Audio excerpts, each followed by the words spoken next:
കാഴ്ചയിൽ അസാധാരണമായ അലൗകികമായ സൗന്ദര്യമുള്ളവൻ, അസാധാരണമായ ബുദ്ധിശക്തിയുള്ളവൻ, അസാധാരണമായ ധ്യാനശേഷിയുള്ളവൻ, ഏത് പ്രശ്നങ്ങൾക്കും പെട്ടെന്ന് തീരുമാനം, വിധി തീർപ്പ് പറയാൻ കഴിയുന്നവൻ.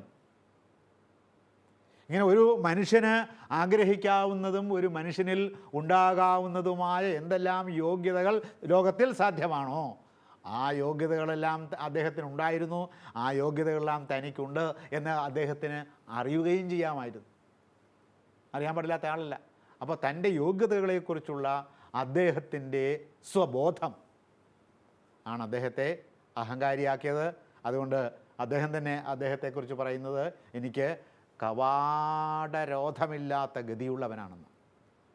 എന്നെ തടുക്കാൻ ആരുമില്ല, എനിക്ക് എവിടെയും ചെല്ലാം, സ്വർഗത്തിലും ചെല്ലാം, ബ്രഹ്മാവിൻ്റെ അടുത്ത് ചെല്ലാം, സമയം ചോദിക്കാതെ ചെല്ലുന്നവനാണ്, കാത്തു നിൽക്കില്ല. ഭീഷ്മർ കാത്തു നിൽക്കില്ല. മുൻകൂട്ടി അറിയിക്കുമോ? മുൻകൂട്ടി അറിയിക്കില്ല. സത്വരമായ പ്രവേശനമാണ്, ആകസ്മികമായ പ്രവേശനം. എന്നാൽ അദ്ദേഹത്തിൻ്റെ അടുത്തേക്ക് അങ്ങനെ കയറി ചെല്ലുന്നത് അദ്ദേഹത്തിന് ഇഷ്ടവുമല്ല. അതിനകത്ത് വാങ്ങിക്കണം, അല്ല കയറി ചെല്ലാൻ നോക്കില്ല. അപ്പോൾ ഇങ്ങനൊരു സ്വേച്ഛാധിപത്യത്തിൻ്റെ, ചോദ്യം ചെയ്യപ്പെടാത്ത ഒരു സ്വേച്ഛാധിപത്യത്തിൻ്റെ വിചാരഗതിയും അതിൻ്റെ പ്രയോഗ സാമർഥ്യവും ഉള്ള ആളാണ്. പക്ഷേ താൻ അങ്ങനെ ചെയ്യുന്നു എന്ന് അദ്ദേഹം മനസ്സിലാക്കുന്നില്ല. എന്താണ്? തനിക്കിതിനെല്ലാമുള്ള അർഹതയുണ്ട്. എന്താണ് അർഹത? ജ്ഞാനമുണ്ട്, ഭൗതിക ജ്ഞാനമുണ്ട്, ആധ്യാത്മിക ജ്ഞാനമുണ്ട്, വേദജ്ഞാനമുണ്ട്, ദാർശനിക ജ്ഞാനമുണ്ട്. പിന്നെ ഞാൻ 2 വലിയ ത്യാഗങ്ങൾ ചെയ്ത് നിങ്ങളാരെങ്കിലും ചെയ്തിട്ടുണ്ടോ? ഇപ്പോൾ ഒരു രാജാവ് അദ്ദേഹത്തോട് ചോദിക്കുകയാണെങ്കിൽ, നിങ്ങളുടെ രാജ്യം നിങ്ങൾ തിരിച്ചിട്ടുണ്ടോ? ഇല്ല. നമ്മളുണ്ടായിരിക്കവിടെ. നിങ്ങളുടെ അച്ഛൻ്റെ ആഗ്രഹങ്ങൾ സാധിച്ചു കൊടുക്കുന്നതിന് വേണ്ടി നിങ്ങൾ വിവാഹം കഴിക്കാതിരുന്നോ ജീവിതത്തിൽ? ഇല്ല. എന്നാൽ ഉണ്ടായിരിക്കും. ഞാനതൊക്കെ ചെയ്തിട്ടുണ്ടേ. നിങ്ങൾക്ക് എന്തായാലും ചോദ്യം ചെയ്യാൻ കാര്യം.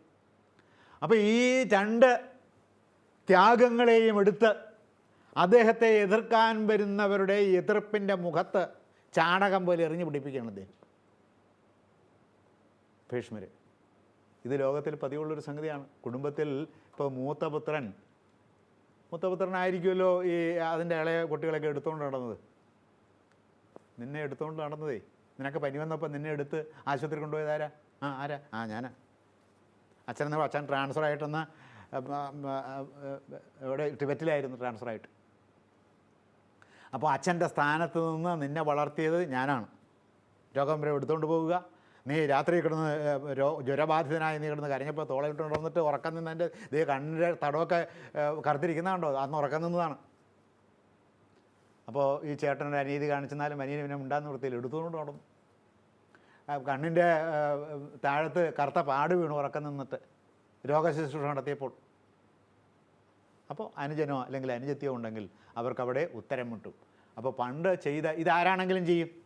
ഈ അനുജനാണ് ചേട്ടൻ്റെ സ്ഥാനത്തുണ്ടായിരുന്നെങ്കിൽ അവൻ ചെയ്തതിനെ ഇത്. അത് മൂത്ത പുത്രനായി പോയതുകൊണ്ട് ചെയ്യേണ്ടി വരുന്ന സംഗതിയാണത്. അതിനകത്തൊരു പ്രത്യേകിച്ച് ത്യാഗമുണ്ടെന്ന് പറയാനില്ല.